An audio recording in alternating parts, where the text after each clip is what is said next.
The dry wind carried the smell of rain over the savannah that night. Under a bruised sky, a young hyena limped through the dirt roads near a small African village, her ribs showing beneath her thin fur. Hours earlier, she'd been driven out by her own clan, bitten, clawed, and left for dead. Rejection burned deeper than her wounds. Every sound in the dark made her flinch. Every shadow reminded her that she was alone.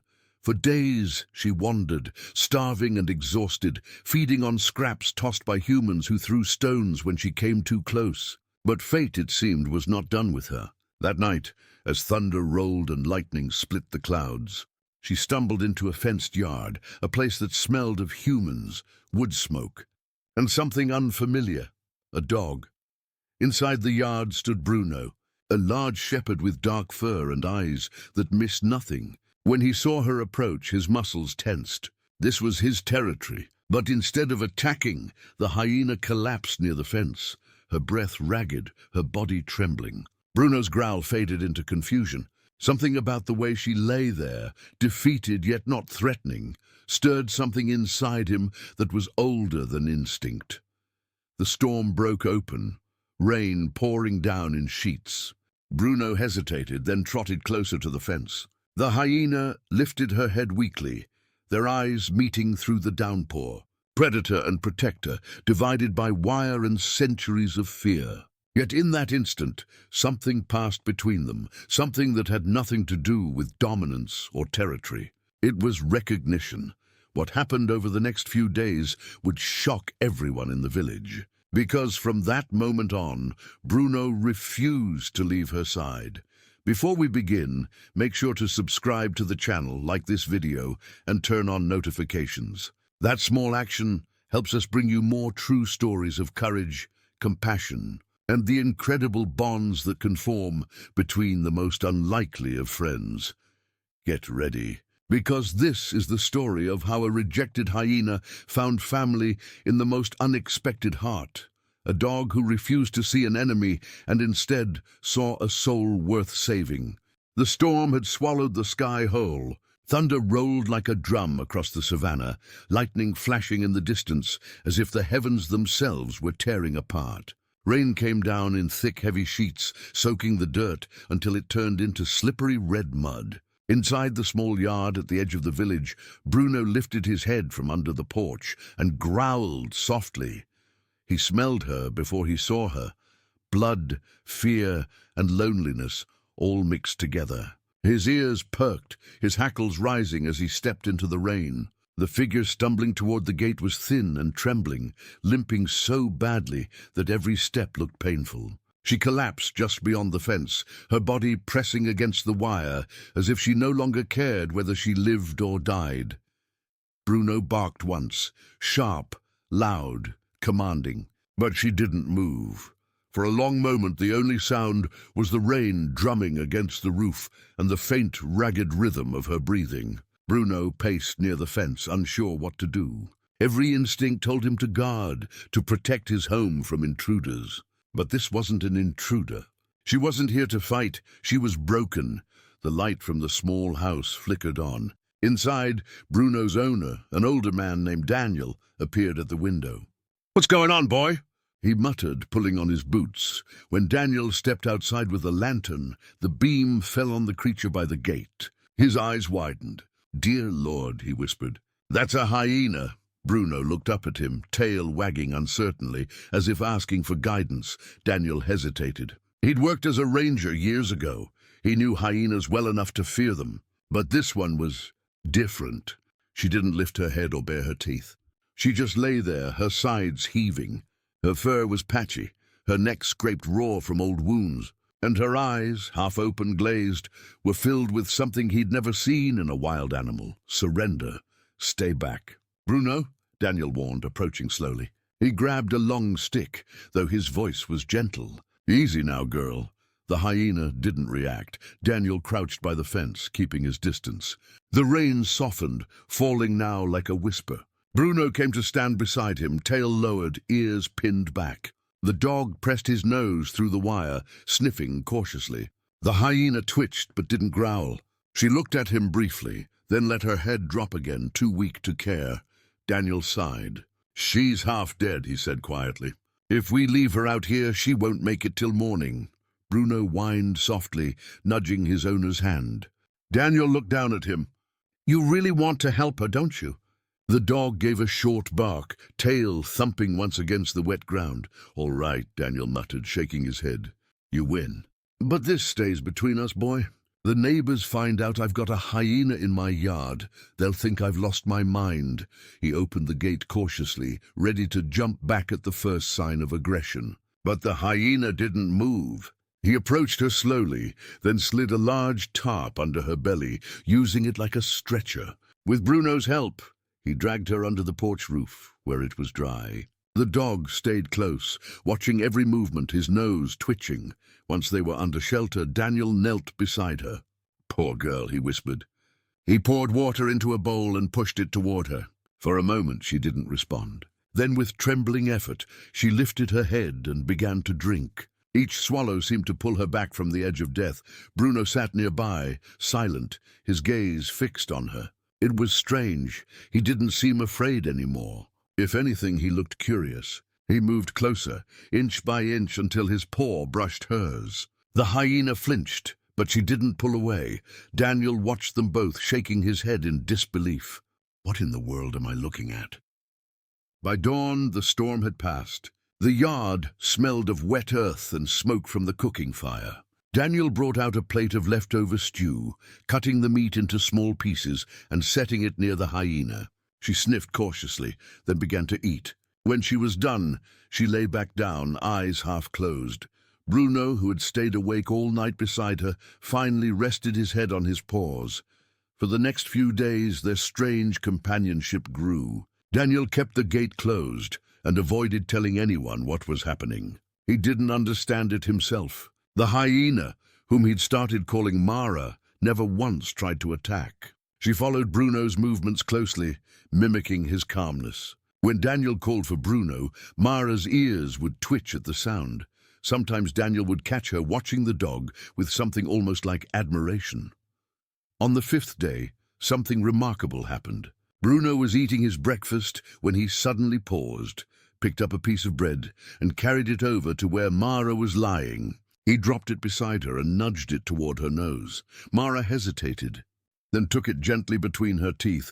Daniel, watching from the porch, whispered, "I don't believe it." That afternoon, a group of children passed by the fence and caught sight of the hyena lying in the yard.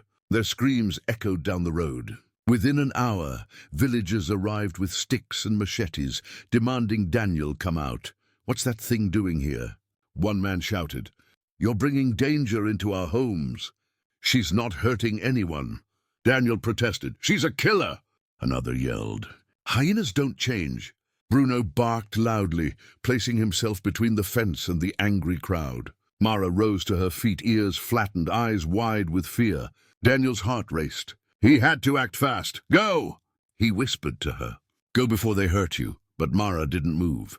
She looked at Bruno instead. The dog barked once more, not at her, but at the people. A deep warning sound. The villagers hesitated. Something in the dog's stance stopped them from crossing the gate. Slowly, Daniel raised his hands. "You see? She's under control. Just give me time." After a tense minute, the villagers backed away, muttering among themselves. When they were gone, Daniel knelt beside Mara, his hands shaking. "That was close," he said softly. "Too close." Bruno turned his head toward the hyena. For the first time, Mara leaned forward and licked his muzzle gently, a silent thank you. And in that quiet moment, surrounded by the smell of rain and fear and life, Daniel realized something extraordinary. The wild had come to his doorstep, and instead of bringing chaos, it had brought friendship. The sun rose over the savannah in a blaze of gold, turning the damp earth into steam. The air buzzed with life again, birds chattering, goats bleating, the rhythmic clang of metal from the blacksmith's hut at the edge of the village. But inside Daniel's yard, it was unusually quiet. Bruno lay stretched under the acacia tree, his thick fur still damp from the morning dew. Beside him, Mara rested her head on her paws. She was stronger now. Her ribs no longer showed, and her coat had begun to thicken again. The wound on her shoulder had scabbed over, leaving only a faint scar. Daniel sat on the porch, drinking his tea, and pretending not to notice how the two animals mirrored each other's movements. When Bruno lifted his head, Mara did the same. When Bruno trotted to the water bowl, she followed, stopping a few steps behind him. It was strange, almost eerie, as if the hyena had decided to learn what it meant to be a dog. "Never thought I'd see the day," Daniel murmured, shaking his head. He knew he was walking a dangerous line. The villagers hadn't forgotten what they'd seen.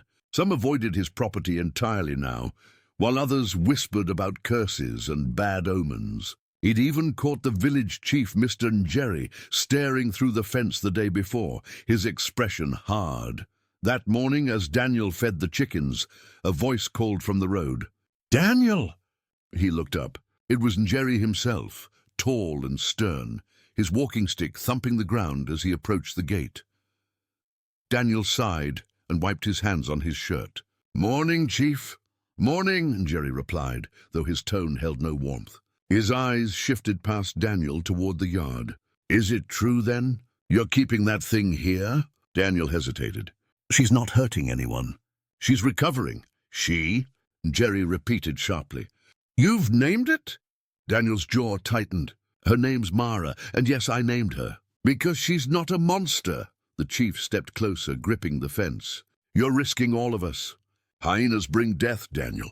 They steal livestock, spread fear. You of all people should know that." "I do," Daniel said quietly. "I also know fear kills faster than teeth ever could." Njeri's expression darkened. "You have until tomorrow to get rid of it, or we'll take care of it ourselves." When he walked away, the air seemed to thicken around the yard. Bruno growled softly, as if sensing his owner's unease. That night, Daniel sat by the window long after the lamps were out. Mara lay curled near the porch, her golden eyes glowing faintly in the dark. Bruno sat beside her, his body pressed close, his head resting across her back. The sight made Daniel's heart ache. He whispered to himself, "They don't see what I see." In the days that followed, the bond between the two animals only deepened. They moved together like old friends, hunting bugs in the tall grass, sharing food, sleeping under the same patch of shade. Sometimes Daniel would catch Mara watching Bruno play with an old rubber ball, her tail twitching with curiosity. One afternoon, Bruno dropped the ball in front of her and barked once, inviting her to join. She sniffed it cautiously, pawed at it, then bit it gently. The ball rolled away. Bruno darted after it, grabbed it in his jaws, and brought it back. Tail wagging, eyes bright, it became their ritual. Every evening, as the sun turned red over the plains, the dog and the hyena played their strange game of catch. The laughter that echoed from Mara's throat wasn't her usual eerie cackle. It was lighter, softer, almost joyful. Daniel watched them from the porch, smiling despite everything. "You two don't know how much trouble you're causing," he said fondly. "But peace never lasts long where fear rules." On the fifth night, he woke to shouting. Outside, torches flickered through the darkness. Bruno barked furiously, his deep voice echoing off the trees. Daniel threw on his coat and ran outside. A group of villagers stood at the fence, men and boys with machetes and sticks, their faces tight with anger. "We warned you, Daniel," one of them shouted. "That thing doesn't belong here." "She's tame," Daniel pleaded. "Please, she hasn't hurt anyone." "Not yet," another man spat. "But she will." Bruno barked louder, placing himself between the fence and Mara.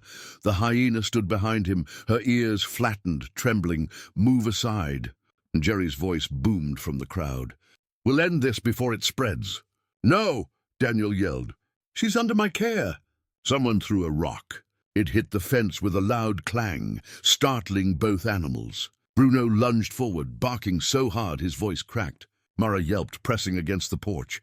Daniel raised his arms. "Please, listen to me." Before he could finish, lightning split the sky. Thunder crashed so violently that the ground seemed to shake. Rain began to pour, extinguishing the torches one by one. The villagers backed away, cursing. Njeri's voice cut through the storm. "You've been warned, Daniel. Tomorrow night we come back." When they finally left, Daniel collapsed onto the porch, shaking. Bruno sat beside him, panting hard. Mara crept forward, pressing her head gently against his knee. He looked down at her and whispered, "They won't understand. They'll never see you the way I do." The rain fell harder, drenching them all, but Daniel didn't move. He sat there between them, the old man, the loyal dog, and the outcast hyena, bound together by something no one else could name. By morning, the village was buzzing with talk. Some said Daniel had lost his mind. Others claimed the storm was a warning from the spirits. Only a few dared to admit what they'd seen. The way the dog had protected the hyena, how she hadn't attacked, how she'd looked more scared than savage. But rumors spread faster than truth that afternoon. While Daniel repaired a hole in the chicken coop, Bruno suddenly stiffened and barked toward the horizon. Daniel turned just in time to see a group of men approaching, this time with a truck. His heart sank. "They're coming for her," Bruno barked again, louder this time. Mara stood beside him, her muscles tense, eyes darting between Daniel and the gate. "Not yet, girl," Daniel whispered, his hands trembling. "Not yet." He looked toward the approaching figures and realized that love, in this cruel and beautiful world, was about to demand its greatest act of courage. The rumble of the truck grew louder, shaking the ground beneath Daniel's boots. Dust rose in the distance, swirling like smoke. Bruno barked furiously, his tail stiff, the fur on his neck standing up. Beside him, Mara paced restlessly, her golden eyes flicking between the gate and the horizon. She could sense what was coming, the tension, the threat. Daniel's heart pounded. He had known this moment would come, but not so soon. The villagers' fear had finally reached the wrong ears. The men in that truck weren't just neighbors. They were from the district wildlife unit, the ones who dealt with problem animals. The truck came to a stop just beyond the fence. 3 men stepped out, wearing khaki uniforms and hard expressions. The tallest one, with a scar down his cheek, approached first. "Morning, sir. You must be Daniel Kihara." Daniel nodded warily. "That's right." The man's gaze drifted toward the yard, where Bruno stood guard and Mara crouched low in the grass. "We've had reports about a wild hyena being kept here," he said. "Is that true?" Daniel hesitated. "She's injured. I've been nursing her back to health." The officer gave a tight smile that didn't reach his eyes. "You know that's illegal. Wild predators belong to the reserve. They're unpredictable, dangerous." "She's not dangerous," Daniel said firmly. "She's recovering. She's never harmed anyone." The officer's tone hardened. "You're lucky she hasn't, but we can't take that chance. Step aside." "We're taking her," Bruno growled low, his eyes locked on the men. The officer paused, hand resting on the tranquilizer gun at his belt. "Call off your dog, sir." Daniel placed a calming hand on Bruno's back. "Easy, boy," he murmured. Then louder to the men, "At least let me explain. She was thrown out by her clan. She was half dead when I found her. If you take her now, she won't survive." Another officer, younger and less patient, scoffed. "You're wasting your breath. It's a wild hyena. We're doing our job." Mara made a low sound, not a growl, but a warning. Bruno moved closer to her side. The sight stopped all 3 men in their tracks. The scarred officer frowned. "That's unusual." Daniel seized the moment. "She's bonded with him. Look at them, they trust each other. You take her away now and you'll break that. Let me keep her until she's strong enough. Then I'll release her myself, far from the village." The officers exchanged glances. The younger one shook his head, but the scarred man hesitated. He had seen hundreds of cases. Injured leopards, lions, jackals, but never anything like this. Before he could answer, another voice broke through the tension.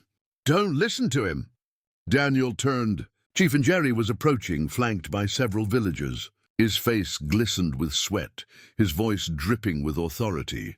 "That creature doesn't belong here." "You've endangered us all." "Chief, please," Daniel started, but Jerry cut him off. "If you won't protect your neighbors, then the law will. Do your duty, officers." The scarred officer sighed, clearly torn. "Sir, step back." Bruno's growl deepened. Mara crouched lower, ready to defend herself. "Please," Daniel said, his voice breaking. "Don't do this. Just look at her. She's terrified, not vicious." The officer raised the tranquilizer gun. The sound of the metal clicking echoed like a thunderclap. "No!" Daniel shouted. He moved instinctively, stepping between the gun and the animals. The officer froze. "Sir, get out of the way." I said, "No." Daniel's voice shook, but his eyes didn't waver. "You fire that dart, you'll have to hit me first." A tense silence followed. Rain clouds began to gather overhead, the air thick with electricity. Bruno barked sharply, his deep voice rolling through the yard. Mara stood behind him, trembling but unyielding. For a long moment no one moved. The villagers murmured among themselves, uncertain. The scarred officer lowered his weapon slightly. "You're making this very hard, Mr. Kihara." Daniel's voice softened. "I've seen monsters before, officer.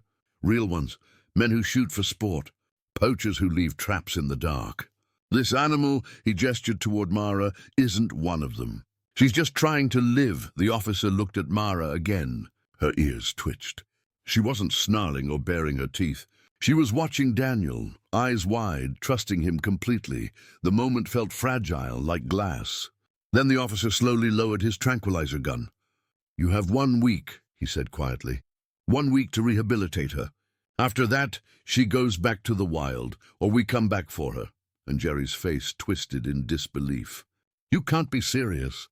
"It's the law," the officer said, turning away. "He's taking responsibility." Daniel's knees nearly gave out from relief. He looked back at Bruno and Mara, both standing silently beside him. The villagers dispersed, muttering angrily, but no one dared to approach again. When the trucks were gone, Daniel dropped to his knees in the mud. Bruno pressed his head against Daniel's shoulder, while Mara crept closer, her nose brushing his arm gently. He laughed through tears. "You two are going to be the end of me," he whispered. That night, under a quiet sky, Daniel sat with them by the fire. The fear of the day still lingered, but something stronger burned through it: loyalty. Bruno and Mara lay side by side, their bodies touching, their breaths rising and falling in rhythm. "You know," Daniel said softly, "they think they're protecting the village from you. But maybe it's the other way around." Mara's ear twitched at his voice. Bruno raised his head, tail thumping once against the ground. The stars shimmered above, reflecting in the hyena's golden eyes. In that light, she didn't look like a predator or a threat. She looked like what she truly was, a survivor. Daniel knew the week ahead would decide everything: her freedom, her life, maybe even his. But as he looked at the two animals beside him, he felt something he hadn't in years: hope. The next morning broke calm and bright, as if the storm from the day before had never happened. The air smelled of wet earth and smoke from Daniel's cooking fire. Birds hopped along the fence line, singing. The peace felt almost unnatural after the chaos of the previous day. Daniel poured water into the bowls outside the porch, watching Bruno and Mara eat side by side. They had settled into a rhythm, one that felt almost domestic, Bruno's tail wagging gently as Mara followed his lead, lowering her head to drink, glancing up occasionally as if to check she was doing it right. "You'll never convince me you're not part dog," Daniel said with a faint smile. He had only 7 days to prepare her for the wild. 7 days before the officers would return to take her away, or worse. He couldn't let that happen. But could he really turn a hyena who'd found comfort in his yard back into a creature of the savannah? Daniel sighed. "One way or another, we have to try." He started that morning with short walks outside the fence. At first, Mara hesitated, sticking close to Bruno, her ears twitching at every distant sound. But gradually, step by step, she began to move ahead, her stride lengthening, her head lifting higher. It was like watching a spirit come back to life. "She's remembering," Daniel whispered as he followed. Bruno trotted beside her, nudging her playfully whenever she slowed down. Sometimes they'd stop and sniff at the same patch of dirt, their noses bumping. Other times, they'd race each other to a tree at the edge of the trail, Bruno always losing on purpose, tail wagging in mock defeat. By afternoon, the three of them rested by the stream that cut through the back of the property. Mara waded into the shallows, lowering her head to drink, while Bruno splashed beside her. When the dog barked at his reflection, Mara made a strange sound, a quick series of short whoops that almost sounded like laughter. Daniel couldn't help but laugh too. "That's it, girl." "You remember Joy now, don't you?" He didn't notice the pair of eyes watching from the tall grass nearby. That night, as the sun dipped below the horizon, Daniel built a small fire outside the house. The air cooled quickly after dark, and the sounds of crickets filled the silence. Bruno lay beside him, ears flicking at every rustle. Mara rested a few feet away, her gaze fixed on the open field beyond the fence. "What do you see out there?" Daniel asked quietly. Mara didn't move, but her body stiffened slightly. She let out a low rumble, not fear exactly, but awareness. Bruno stood and sniffed the air. His tail stopped wagging. Daniel's heart began to race. He lifted the lantern and peered into the darkness. The light caught movement, shadows shifting at the edge of the tall grass. Then came the sound, faint, distant, unmistakable, a laugh. Not Bruno's bark, not Mara's gentle chatter, but the eerie chorus of wild hyenas. They were close. "Mara," Daniel whispered, rising slowly. "Inside, girl. Come on," but Mara didn't move. She stood tall, muscles tense, eyes glowing gold in the firelight. Bruno stepped in front of her, teeth bared. The laughter grew louder. It wasn't joyous, it was mocking, hungry. Shapes appeared in the distance. 5, maybe 6 hyenas, their silhouettes weaving through the grass like ghosts. Daniel grabbed a stick from the fire, its end blazing. "Stay back!" he shouted. The wild hyenas paused just beyond the fence, their eyes catching the firelight. One of them, larger than the rest, stepped forward and let out a deep, guttural call. It was a sound that made the hair on Daniel's arms stand up. Mara answered. Her call was lower, steadier, half growl, half whimper. It wasn't a challenge. It was something else entirely. Recognition. The alpha of the clan tilted his head, sniffing the air. Then he barked sharply, the rest of the group echoing his cry. Daniel's grip tightened on the burning stick. "No," he murmured. "You're not taking her." Mara turned her head slightly, looking at him. For the first time since he'd found her, she seemed caught between two worlds, the one she'd come from and the one she'd been given. Bruno barked, breaking her trance. He stepped closer to her side, his body pressed against hers. The gesture was clear. "You're not alone anymore." The wild hyenas surged forward suddenly, slamming against the fence. The metal rattled violently. Bruno lunged, barking furiously, while Daniel swung the torch, sparks flying into the dark. "Back! Get back!" he shouted. The alpha snarled, pacing along the perimeter, testing the weakness of the fence. One good push, Daniel realized, and it would give way. Then Mara did something no one expected. She stepped forward. Her head was high, her tail rigid, her ears flattened. The laughter of the wild pack faltered. She let out a sound that silenced the night. A deep, resonant growl that seemed to come from somewhere far older than the fear in Daniel's chest. The other hyenas froze. The alpha stopped pacing. Mara barked again, shorter this time, more forceful. The wild pack responded, not with aggression, but confusion. Then slowly, one by one, they turned and disappeared into the tall grass, melting into the darkness from which they'd come. Silence returned. Broken only by the crackling of the fire, Daniel lowered the stick, his hand shaking. Bruno sniffed at the air, still on edge. Mara stood at the fence, staring into the night where her clan had vanished. "Why didn't you go with them?" Daniel whispered. She turned her head toward him. In her eyes, he didn't see longing or regret. He saw choice. Daniel exhaled, the tension leaving his body. "You chose us," he said softly. Bruno moved beside Mara, pressing his head against her shoulder. She leaned into him just slightly. That night Daniel couldn't sleep. He sat awake by the dying fire, listening to the soft breathing of the two animals curled together near the porch. The bond between them had been tested, and something new had been forged in that moment of danger. By dawn, the savannah was calm again. The sun broke over the horizon, golden light spilling across the wet grass. Daniel watched as Mara stretched and stepped toward the open gate. He felt panic rise.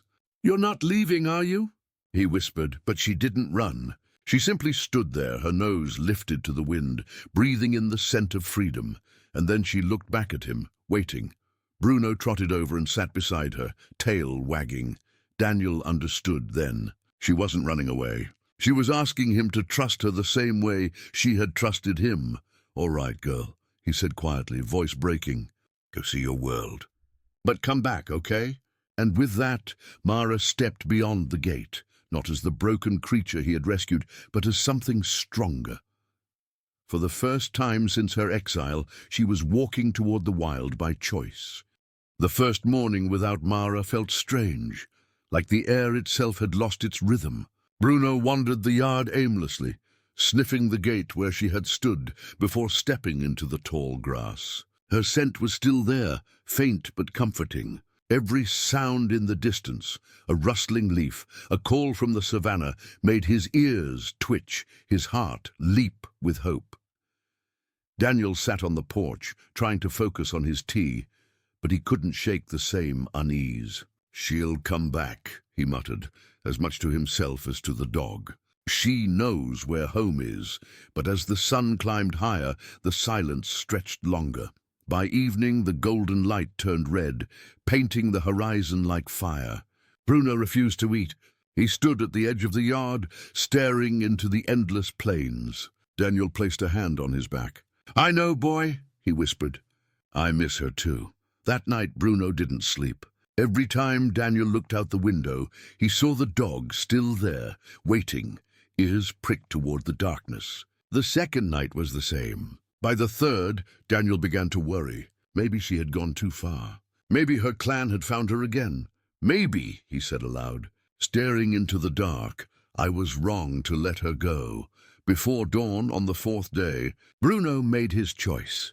When Daniel opened the door to feed him, the yard was empty. The gate hung open, the latch broken. A trail of paw prints led into the savannah, already fading under the morning wind. Daniel's chest tightened. Bruno! He shouted, running to the edge of the field. But the dog was gone. The vast plains stretched endlessly before him, a world too big for a man his age and too wild for a domestic dog. He wanted to chase after him, but he knew he couldn't. All he could do was whisper, Find her, boy. Please find her. Bruno ran until his paws ached and his lungs burned. The sun rose high, turning the grass into waves of gold. He followed the faint scent of Mara, a mix of earth, rain, and something wild. It led him farther than he had ever gone before, across dry riverbeds and through thorny thickets. The savannah was alive with danger. He smelled lions nearby, heard vultures circling in the distance, and once he startled a warthog that charged before veering away. But he didn't stop. His loyalty was stronger than fear. By dusk, he reached a rocky ridge overlooking a shallow valley. The air carried her scent, fresher now. He barked once, sharp and hopeful. A sound answered him. It wasn't her laugh, it was harsher, lower. Then came another and another. The air filled with the eerie chorus of wild hyenas. Bruno froze. The smell of them was everywhere. He crept forward, staying low until he saw them, a small clan gathered around a carcass. And there, on the edge of the circle, stood Mara. She was thinner again, her fur matted, but her stance was strong. The others snarled at her between bites, keeping her at a distance. She didn't fight. She simply waited, patient, submissive, her tail low but not tucked. Bruno watched from the shadows, heart pounding. When the others finished feeding and drifted off into the dark, Mara stayed behind, licking what little meat was left. Bruno stepped out quietly, tail wagging once. She froze, head snapping up. Her eyes widened in disbelief. He barked softly, just once. Mara's ears twitched. Then she moved toward him, slow at first, then faster until she was running. She stopped just short of him, panting, her sides heaving. They stood nose to nose, silent, the air between them electric. Bruno nudged her shoulder, whining softly. She pressed her head against his neck, a sound escaping her. Not quite laughter, not quite a cry. It was something else. Relief, but their reunion didn't last long. From the shadows above the ridge came a low, rumbling growl. The alpha, the same large male from before, emerged, his eyes burning in the dark. He barked once, a sharp, commanding sound. The other hyenas returned, surrounding them. Bruno's hackles rose, his teeth bared. Mara stepped in front of him, snarling. The alpha lunged forward, stopping only inches from her. He snapped his jaws, demanding submission. But this time she didn't lower her head. She growled, deep and furious, and lunged back. The two collided in a flurry of claws and teeth, dust flying. Bruno barked wildly, circling the fight but unable to help. The alpha bit her shoulder, but Mara twisted free, slashing with her jaws. For a moment the entire valley seemed to echo with chaos. Snarls, growls, the sound of struggle. Then suddenly silence. The alpha stumbled back, bleeding from a wound above his eye. He let out a sharp call and the others froze. Mara stood panting, her fur bristling, but she didn't attack again. She had won, the alpha lowered his head, not in defeat but acknowledgement. Then he turned and led the others away into the dark. Bruno ran to her side, sniffing her wounds anxiously. She was bleeding but alive. When she looked at him, her eyes were brighter than ever. Fierce, proud, alive, they stood together in the moonlight, the savannah stretching endless around them. Mara tilted her head toward the horizon, as if listening to something only she could hear. Then she barked once, a sound halfway between a laugh and a cry. Bruno wagged his tail, pressing his head against her chest. For the first time since her exile, Mara was no longer rejected, not by her clan, not by the wild. She was free, but she wasn't alone.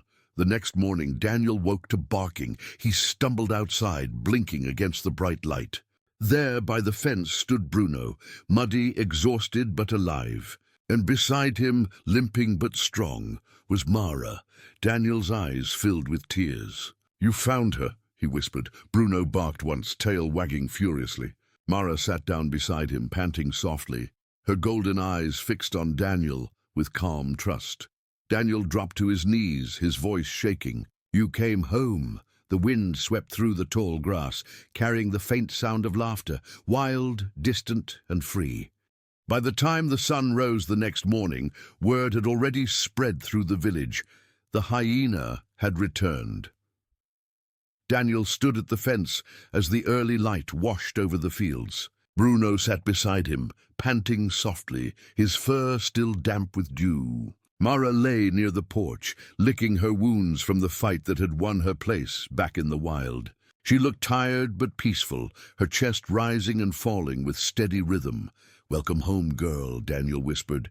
He didn't know how long this peace would last. The officers were due to return today, and he doubted they'd be as understanding a second time. But as he watched Mara resting in the dirt, Bruno's head on her side, he couldn't bring himself to regret anything. For weeks, his life had been chaos. Neighbors shouting, authorities threatening, his own fear gnawing at him. Yet here, in this quiet moment, everything felt right. The rumble of an engine shattered that peace. Daniel's stomach tightened. He turned toward the road, where a white truck rolled up in a trail of dust. 2 men climbed out, the same scarred officer from before, and a new partner who looked younger, sterner. "Morning, Mr. Kihara," the scarred officer said, his tone formal. "I see your week's up," Daniel nodded. "I was expecting you." The young officer's gaze landed on Mara and hardened immediately. "She's still here? I thought you were supposed to release her." Daniel took a breath. "She did go," he said quietly. "She found her way back. She chose to come home." The man frowned. "She doesn't belong here." "You know that?" Bruno barked sharply, stepping forward. The young officer flinched. The scarred man raised a calming hand. "Easy, boy. We're not here to hurt anyone." Daniel crossed his arms. "Then you can leave her be." The younger officer's jaw tightened. "That animal is a predator. Keeping her here puts everyone at risk. What happens when she decides to remember what she is?" Daniel's voice stayed steady.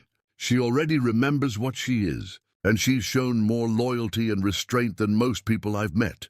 The scarred officer hesitated. "Look, Mr. Kihara, I admire what you've done. Really, I do. But rules are rules. We can't make exceptions for feelings." Daniel took a step forward. "Then make an exception for facts. You've seen what she can do. She's not attacking livestock. She's not raiding homes. She saved my dog. She saved me." The 2 officers exchanged uncertain glances. Mara stood then, stretching slowly, her golden eyes catching the light. She limped toward Daniel and stopped beside him. Bruno moved with her, pressing his body protectively against hers. For a long moment, no one spoke. "She's bonded to you," the scarred officer said softly. "That's rare." Daniel nodded. It's more than that. She's learned trust. Something the wild beat out of her long ago. The younger man shook his head. You think she's tame, but she's not a dog. One day that trust will break. Daniel looked at Mara. Maybe, he said. But trust always carries risk, and for both sides. The scarred officer sighed deeply. If we leave her here, you'll be responsible for whatever happens next. You understand that? I do. The two men stood in silence for a long time. Then finally the older one said, We'll file the report as complete rehabilitation. She's free to stay. The younger officer's eyes widened. You can't be serious. I can, the scarred man said firmly. And I am. He turned to Daniel and extended his hand. You've done something remarkable here, sir. Don't make me regret it, Daniel shook his hand. You won't. When the truck disappeared down the road, Daniel sank onto the porch, every muscle in his body trembling with relief. Bruno lay beside him, tail thumping lazily. Mara sat nearby, watching the horizon. He smiled. Looks like you're officially family now. The wind stirred through the grass, carrying the distant sounds of life.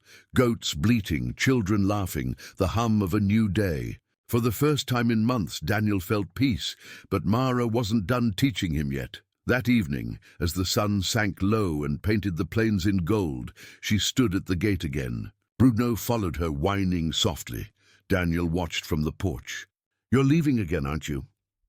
Mara turned her head slightly, her eyes meeting his. She made a soft, rolling sound, the same one she'd made the night he found her in the storm. He walked to the fence slowly. I suppose I can't keep you forever, he said with a tired smile. Some souls aren't meant to belong to anyone.